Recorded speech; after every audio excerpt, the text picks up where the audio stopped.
Hello दोस्तों, आज मैं house of the dead movie को एक्सप्लेन करने वाला हूं जो कि सन 2003 में आई थी। कहानी की शुरुआत में हमें ग्रेग और साइमन नाम के दो लड़कों को दिखाया जाता है जो कि कहीं पर घूमने के लिए जा रहे होते हैं। साथ ही उनके साथ ग्रेग की गर्लफ्रेंड सिंथिया, कर्मा और एलिसा आते हैं। जब वो बीच पर पहुंचते हैं तो उन्हें पता लगता है कि उनकी बोट कहीं पर गायब हो चुकी है।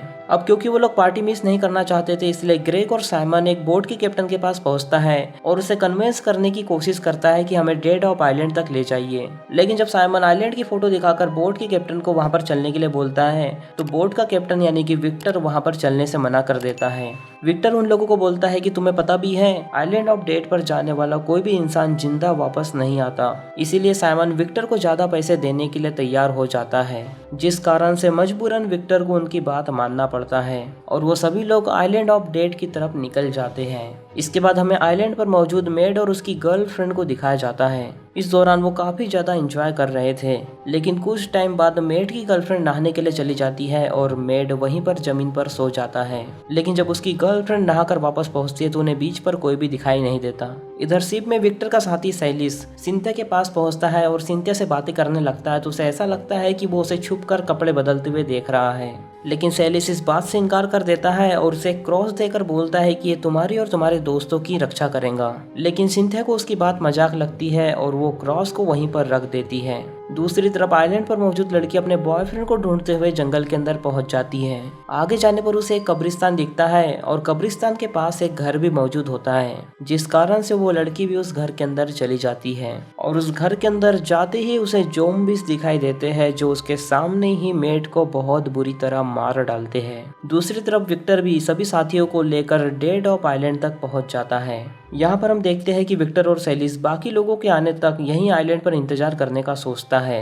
इधर हम साइमन को देखते हैं जो अपने साथियों के साथ आगे बढ़ता है, लेकिन उन्हें वहाँ बीच पर कोई भी दिखाई नहीं देता। ये चीज उनके साथ मौजूद एलिसा को बहुत ज्यादा अजीब लगती है, क्योंकि जिस आइलैंड पर हमेशा लोगों की भीड़ बनी रहती थी, आज यहाँ पर कोई भी मौजूद नहीं था। इसीलिए एलिसिया बाकी लोगों को इस आइलैंड पर चेक करने का फैसला करती है।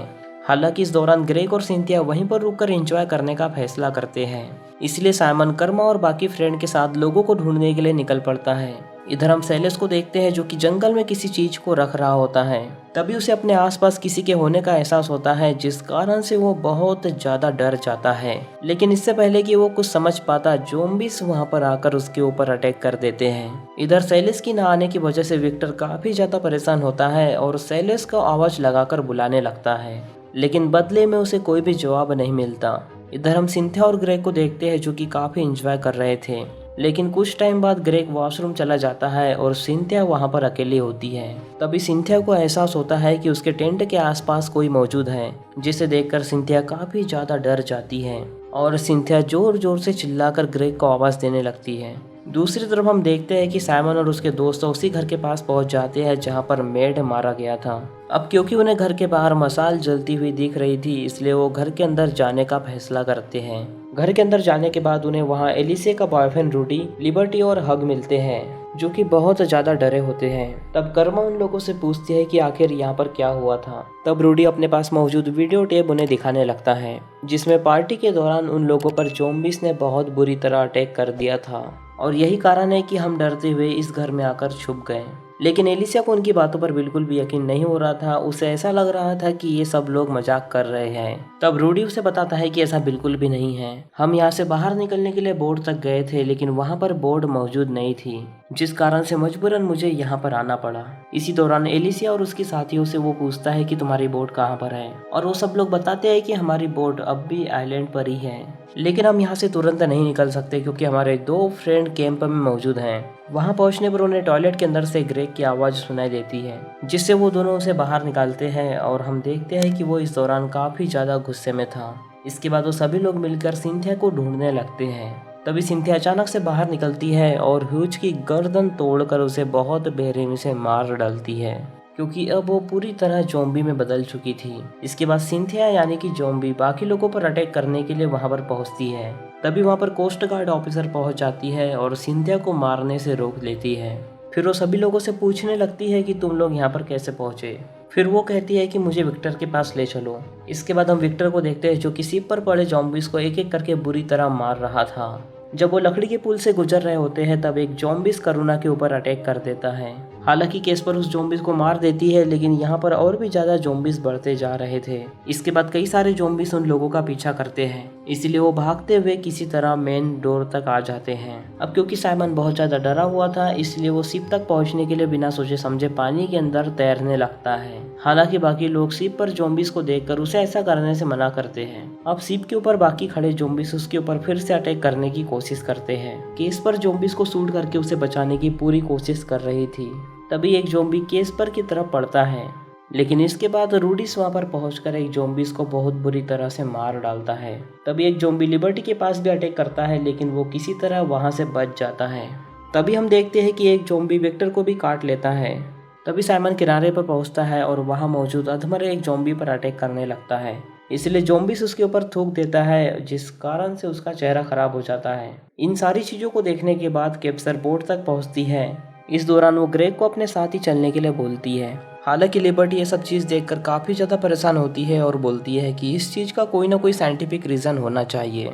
इसके बाद इन सब चीज़ के बारे में वो लोग विक्टर से पूछने लगते हैं। तब वो बताता है कि कई साल पहले सल्मिनो नाम के स्पेनिश पादरी को स्पेन से भगा दिया गया था। इसके बाद जब उसे शिप से ले जाया जा रहा था, तब वो एक कैप्टन को अपने पास बुलाता है और उससे पूछता है कि तुम्हें पता है कि मुझे स्पेन से क्यों निकाला गया। जिस पर वो कैप्टन बोलता है, हाँ, तुम कुछ ऐसे एक्सपेरिमेंट कर रहे थे जो कि भगवान के विरुद्ध थे। इसके बाद सल्मिनो उससे पूछता है कि आज तक भगवान ने तुम्हारे लिए क्या किया है। जिस पर वो कैप्टन काफी ज्यादा गुस्सा होता है और उसे बुरा बोलने लगता है और वो वहीं पर कैप्टन का गला घोंटकर मार डालता है। फिर विक्टर बताता है कि सल्मिनेलो ने कैप्टन के साथ साथ उस शिप पर सभी लोगों को मार डाला था। तब से आज तक वो इसी आइलैंड पर रहने लगा और यहाँ पर आने वाले लोगों को मारने लगा। हालांकि लोगों का कहना है कि वो अब भी जिंदा है और लोगों को मार रहा है। हालांकि मुझे इस बात पर बिल्कुल भी भरोसा नहीं है, क्योंकि लुटेरे इस बात के आड़ में लोगों को लूट रहे हैं और यहाँ पर आने वाले लोगों को मार रहे हैं। इसके बाद हम ग्रेग और कैप्सर को देखते हैं जो कि जा रहे होते हैं। तभी अचानक से उनके सामने ज़ॉम्बी आ जाते हैं, जिन्हें देखकर कैप्सर ग्रेग को भागने के लिए बोलती है और खुद शूट करके ज़ॉम्बी को मारने लगती है। इसके बाद ग्रेग अपनी जान बचाकर भागने की कोशिश करता है, लेकिन उसके पीछे कई सारे ज़ॉम्बीज पड़ जाते हैं। उन ज़ॉम्बी से बचने के लिए वो एक जगह पर छुप जाता है जहाँ पर उसे ज़ॉम्बीज नहीं देख पाते और वो वहाँ से चले जाते हैं। लेकिन जैसे ही वो वहाँ से निकलकर जाने की कोशिश करता है, ज़ॉम्बीज उसे चारों तरफ से घेर लेते हैं। इसके बाद विक्टर अपने पास लाया हुआ बॉक्स खोलता है और हम देखते हैं कि उसमें काफ़ी सारी सिगार रखी है। फिर हमें पता चलता है कि विक्टर सिगार का स्मगलिंग करता था। तभी वहाँ पर कैप्सर भी पहुँचती है और वो बताती है कि मेरी बोट के साथ साथ मेरा साथी भी वहाँ पर मारा जा चुका है। फिर सभी लोग उसे ग्रेग के बारे में पूछते हैं, तो वो बोलती है कि मुझे नहीं लगता कि अब तक वो जिंदा बचा होगा। फिर वो विक्टर से पूछती है कि क्या तुम्हारे पास सिगार के अलावा कुछ ऐसा है जिससे हम इन ज़ॉम्बीज का सामना कर सके।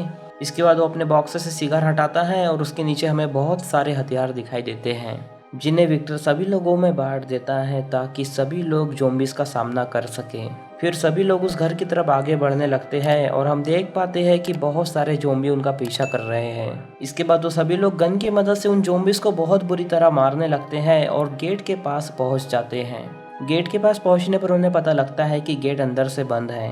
ये सब देखकर वो सभी लोग बहुत ज़्यादा घबरा जाते हैं और वहीं पर फंस जाते हैं और कई सारे ज़ॉम्बीज लिबर्टी को पकड़कर उसे घेर कर मार डालते हैं। इसके बाद एक ज़ॉम्बी कैप्सर के ऊपर भी अटैक करके उसे मारने की कोशिश करता है, लेकिन ब्रूडी पीछे से उस ज़ॉम्बी पर अटैक करके कैप्सर को बचा लेता है। इसके बाद रूडी किसी तरह विंडो से अंदर जाने की कोशिश करता है, लेकिन कैप्सर के अंदर आने से पहले बहुत सारे ज़ॉम्बीज कैप्सर के पैर को पकड़कर उसे काट डालते हैं, जिससे कैप्सर की हालत बहुत ज़्यादा खराब हो जाती है और वो वहीं पर मारी जाती है। दूसरी तरफ सभी लोगों को ज़ॉम्बीज घेर लेते हैं और उन पर हमला करने लगते हैं। हालांकि विक्टर अपने पास की तलवार से उन ज़ॉम्बीज का सामना करने की कोशिश करता है, लेकिन वो बहुत सारे ज़ॉम्बी होते हैं। लेकिन वो ज़ॉम्बीज किसी तरह विक्टर को पकड़कर उसे नोच नोच कर खाने लगते हैं। हालांकि ग्रेग दरवाजा खोलकर किसी तरह विक्टर को भी अंदर ले लेता है, लेकिन विक्टर का पैर बहुत ज़्यादा घायल होता है।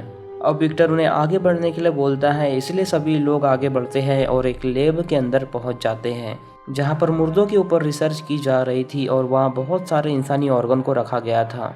फिर वहां रखे खून को चेक करने पर उन्हें पता चलता है कि इंसानी खून को ज़ॉम्बीज में बदला जा रहा है, जिससे ये बात बिल्कुल साबित हो जाती है कि विक्टर की बताई गई पादरी वाली बात बिल्कुल सच है। यहाँ पर पादरी अभी भी जिंदा है और रिसर्च कर रहा है। इसके बाद विक्टर को किसी की आवाज़ सुनाई देती है और वो दरवाजा खोलकर चेक करने लगता है। तब वहाँ पर विक्टर को अपना साथी सेलिस दिखाई देता है, जिसकी हालत बहुत ज़्यादा खराब थी, जिसे विक्टर शूट करके मार डालता है। गोली की आवाज़ सुनकर रूडी वहाँ पर आता है और देखता है कि विक्टर भी अब ज़ॉम्बी के अंदर बदल रहा है, इसलिए वो गेट बंद करके अंदर चला जाता है और विक्टर अपने हाथ में एक एक्सप्लोजन लेके सभी ज़ॉम्बीज़ को अपने तरफ अट्रैक्ट करता है और एक्सप्लोजन ब्लास्ट हो जाता है, जिस कारण से बहुत सारे ज़ॉम्बी विक्टर के साथ मारे जाते हैं। इसके बाद वो फिर से लैब के अंदर आते हैं और वहाँ मौजूद डेड बॉडी फिर से जिंदा होकर उन पर हमला करने लगती है। इसके बाद वो किसी तरह दूसरे रूम में छुप जाते हैं, लेकिन इस दौरान वो दोनों तरफ से फंस चुके थे और दोनों तरफ से ज़ॉम्बीज़ उनके ऊपर अटैक कर रहे थे। इसके बाद साइमन दरवाजा बंद करने की कोशिश करता है, तब एक ज़ॉम्बी उसे पकड़ लेता है। इसके बाद साइमन सभी लोगों को जाने के लिए बोलता है और सभी लोगों के चले जाने के बाद अपनी गन से गन पाउडर पर शूट करके पूरे घर को ब्लास्ट कर देता है, जिस दौरान उसके सभी दोस्त बेसमेंट के रास्ते से एक टनल में पहुंच जाते हैं, जिस कारण से उसके दोस्तों को कोई भी नुकसान नहीं पहुंचता। फिर जब वो टनल के रास्ते से आगे बढ़ते हैं, वहां पर भी ज़ॉम्बीज़ उनके ऊपर अटैक करते हैं और वो धीरे धीरे ज़ॉम्बीज़ को शूट करके मार के आगे बढ़ते जा रहे थे, लेकिन कुछ दूर आगे जाने के बाद उन्हें चारों तरफ से ज़ॉम्बीज़ घेर लेते हैं, जिस पर कर्मा उन ज़ॉम्बीज़ का सामना करने की कोशिश करती है, लेकिन वो भी बहुत बुरी तरह मारी जाती है। तभी ग्रेग वहां पर पहुंचकर उन ज़ॉम्बीज़ को मार देता है, जिससे रूडी और एलिसिया बच जाते हैं। इसके बाद रूडी और एलिसिया को ग्रेग एक लैब के अंदर ले जाता है, जिसे देखकर वो काफ़ी ज़्यादा हैरान होते हैं। इस दौरान वहां पर ज़ॉम्बीज़ पहुंच जाते हैं। फिर ग्रेग अपना मास्क उतारता है और हमें पता चलता है कि पादरी सरमेनो अभी तक जिंदा है। फिर वो रूडी को टेबल के ऊपर लिटाता है और उसे बताता है कि मैंने सालों के बाद ऐसा खून बना लिया जिससे मैं हमेशा के लिए जिंदा रह सकूं। इसलिए लोगों ने मुझे कई बार मारने की कोशिश की, लेकिन वो हमेशा नाकाम रहे। फिर जैसे ही सरमेनो का ध्यान भटकता है, रूडी किसी तरह ज़ॉम्बीज़ पर अटैक करके अपने आप को आज़ाद कर लेता है। इधर एलिसिया भी सरमेनो पर तलवार से अटैक करके वहां से भाग जाती है और घर के अंदर ग्रेनाइड फेंक देती है। हालांकि उन्हें लगता है कि अब सब कुछ ठीक हो चुका है, लेकिन तभी वहां पर सरमेनो आ जाता है और उनके ऊपर अटैक कर देता है। इसके बाद वो दोनों मिलकर सरमेनो का सामना करने लगते हैं, लेकिन जब रूडी बेहोश हो जाता है तो सरमेनो एलिसिया पर अटैक करके उसे घायल कर देता है। फिर रूडी अपने आप को किसी तरह संभालता है और एक कुल्हाड़ी लेकर सरमेनो की गर्दन ही अलग कर देता है। हालांकि सरमेनो फिर भी रूडी से लड़ रहा था। तभी एलिसिया को होश आ जाता है और वो सरमेनो का सर अपने पैर से कुचल देती है, जिस कारण से फाइनली सरमेनो मारा जाता है। तभी वहां पर रेस्क्यू टीम भी पहुंच जाती है और वो दोनों को बचाकर हेलीकॉप्टर से ले जाने लगते हैं और यहीं पर ये मूवी खत्म हो जाती है। तो दोस्तों, अगर आपको इस मूवी की एक्सप्लेनेशन पसंद आई हो तो इस वीडियो को लाइक और चैनल को सब्सक्राइब कर दीजिए। बाकी मैं मिलूंगा आपसे न्यू वीडियो में, तब तक के लिए love you, take care, bye bye.